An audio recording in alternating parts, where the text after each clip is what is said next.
Never before offer national highway పై ఆకర్షణీయమైన commercial plots గజం కేవలం 5,999 రూపాయలకే. ఆంధ్రప్రదేశ్ ప్రభుత్వం ప్రతిష్టాత్మకంగా రతన్ టాటా ఇన్నోవేషన్ హబ్ ప్రారంభించిన మయూరి టెక్ పార్క్కి మరొక వరం ఇచ్చింది. 8 అంతస్తులు ఉన్నటువంటి ఈ టెక్ పార్క్లో 8వ అంతస్తు మొత్తం 50,000 SFTది పూర్తిగా Ratan Tata innovation hub central కేంద్రంగా, అంటే కేంద్ర ఆఫీస్గా, దాన్ని హెడ్ ఆఫీస్ కింద చెప్పాల్సి ఉంటుంది, డిజైన్ చేసింది ప్రభుత్వం. ఇప్పుడు అదే భవనంలో 5వ అంతస్తులో ఆంధ్రప్రదేశ్కి సంబంధించిన ఈడీబీ విభాగాన్ని ఏర్పాటు చేయాలని డిసైడ్ చేసింది. దీనికి సంబంధించినటువంటి జీవో కూడా రిలీజ్ అయింది. ఇది ఒక విధంగా చెప్పాలంటే హైవే మీద, అంటే మంగళగిరి హైవే మీద జనసేన పార్టీ ఆఫీస్కి పక్కనే ఉండేటువంటి ప్రదేశం, రాకపోకలకి అత్యంత సులువైనటువంటి అనుకూలమైనటువంటి ప్రాంతం. ఏపీ ఈడీబీ అంటే ఎకనమిక్ డెవలప్మెంట్ బోర్డు పెట్టుబడులకు సంబంధించి రాష్ట్రానికి సంబంధించినటువంటి ఇన్ఫ్రాస్ట్రక్చర్ కంపెనీస్ని తీసుకొచ్చేటువంటి ప్రయత్నాల్లో ఉంటుంది. కాబట్టి ప్రస్తుతం ఉన్నటువంటి మంగళగిరి లోపల నిర్మాణం అయినటువంటి ఏపీఐఐసి టవర్స్లో 8వ అంతస్తులో ఈ ఆఫీస్ ఉంది.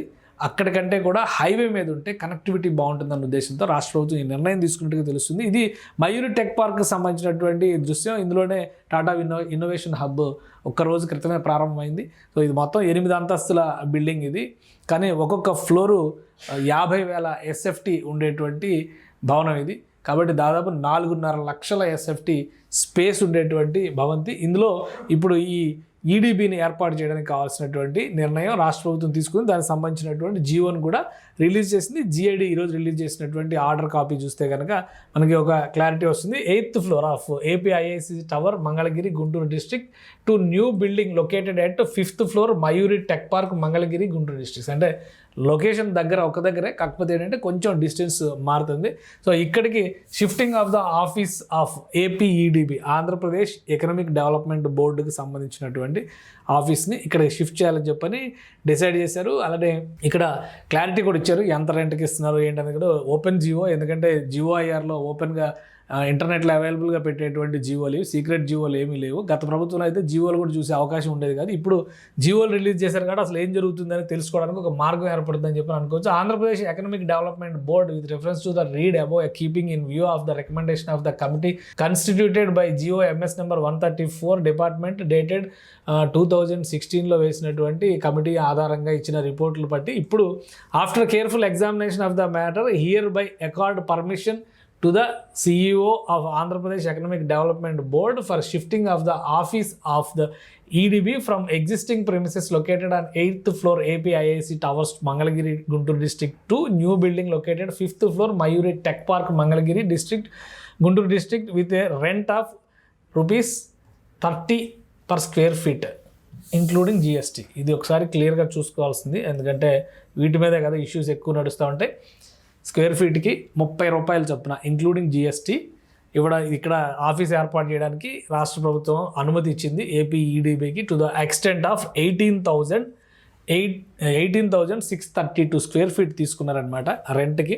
సో ఇక్కడ రెంటబుల్ ఏరియా అంటే with immediate effect for the rentable area excluding the parking area as per the provisions of GO with reference. అది మొత్తం ఇచ్చింది.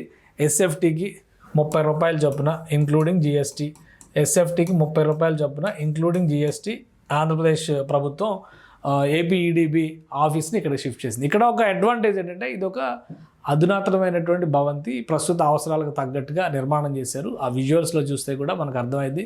రోడ్ కనెక్టివిటీ పరంగా చూసినా కానీ ఈ ప్రాంతం అంతా కూడా యాక్సెసిబిలిటీ అనేది చాలా పర్ఫెక్ట్గా ఉంటుందనే అభిప్రాయం ఉంది. అందుకనే ఈ మయూరి టెక్ పార్క్ని ఒక ప్రీమియర్ ఏరియా కింద రాష్ట్రం, ఇది చూస్తే మీకు క్లియర్గా అర్థమవుతుంది. హైవే మయూరి టెక్ పార్క్ మొత్తం NH-45 హైవే అనమాట, అంటే కలకత్తా చెన్నై హైవే అంటారు కదా.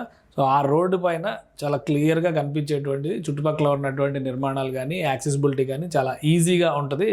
ఆంధ్రప్రదేశ్కి సంబంధించినటువంటి ఏ కార్యకలాపాలు జరిగినాయి అంటే ఈడీబీ ఎక్కువగా డీల్ చేసేది ఇండస్ట్రియలిస్టులతో, అలానే పెట్టుబడిదారులతో, వాళ్ళతో ఎక్కువ మీటింగ్స్ అవి ఉంటాయి. కాబట్టి మెయిన్ రోడ్డు పైన ఉంటుందనేటువంటి అభిప్రాయంతో దీనిపైనే రాష్ట్ర ప్రభుత్వం ఫోకస్ పెట్టి పర్మిషన్ ఇచ్చినట్టుగా తెలుస్తుంది. సో SFT 30 రూపాయలు చొప్పున చేశారు కాబట్టి అది కూడా 18,000 SFT వరకు ఇందులో తీసుకున్నారు. 5th ఫ్లోర్లో ఒక్కొక్క ఫ్లోరు ఇందులో దాదాపుగా 50,000 SFT సైజు ఉండేటువంటి. ఒకసారి మనం రతన్ టాటా ఇన్నోవేషన్ హబ్కి సంబంధించిన వీడియోస్ చూసినా కానీ ఇందులో క్లారిటీ వస్తుంది. ఇది రతన్ టాటా ఇన్నోవేషన్ హబ్ కోసం తీసుకున్నటువంటి స్పేస్, ఇది ప్రీమియర్ స్పేస్. మొత్తం అంతా కూడా లోపలంతా జరుగుతున్నట్టు, అంటే మొత్తం అరేంజ్మెంట్స్, క్యాబిన్స్ ఇవన్నీ కూడా అరేంజ్ చేసుకున్నారు. ఇంత పెద్ద స్పేస్ ప్లస్ వచ్చిన వాళ్ళని అకామిడేట్ చేయడానికి కూడా అవకాశం ఉంటుందనేటువంటి ఆలోచనతోనే రాష్ట్ర ప్రభుత్వం ఈ ఈడీబీని కూడా ఈ భవనంలోకి మార్చింది. ఇంకా ఇందులో 8 అంతస్తులు ఉన్నాయంటే ఇంకా చాలా స్పేస్ ఉంది. అలానే ప్రైవేట్ కార్పొరేట్ కంపెనీలు కూడా ఇందులోకి వస్తాయని చెప్పని చెప్తున్నారు. సో ఒక మంగళగిరి హైవే పైన ఈ టెక్ పార్క్ ఒక అట్రాక్టివ్ డెస్టినేషన్గా రాబోయే రోజుల్లో మారబోతుంది. దీని పక్కనే ఆనుకుని జనసేన పార్టీ కార్యాలయం ఉంటుంది, అవతల పక్కన తెలుగుదేశం పార్టీ కార్యాలయం కనిపిస్తుంది. కాబట్టి రాకపోకలకి వచ్చేటువంటి జనాలందరూ చూస్తానికి కూడా ఇది అనువైనటువంటి ప్రదేశంగా మనం భావించవచ్చు. మొత్తం మీద ఒక 5 ఏళ్ల విరామం తర్వాత మయూరి టెక్ పార్క్కి ఆశ తీరా ఇప్పుడు రాష్ట్ర ప్రభుత్వం ఇచ్చినటువంటి వరాల కింద మనం వీటిని చూడాలి. ఒకవైపు ఐకానిక్ అంశం కింద చెప్పుకునేటువంటి రతన్ టాటా ఇన్నోవేషన్ హబ్ ఇందులోనే ఉంది. అలానే ఇప్పుడు ఈడీబీ ఆఫీస్ కూడా ఇందులోనే ఏర్పాటవుతుంది. సుమన్ టీవీలో మీ పర్సనల్ అండ్ బిజినెస్ ప్రమోషన్స్ కోసం కింది నెంబర్కి కాంటాక్ట్ చేయండి.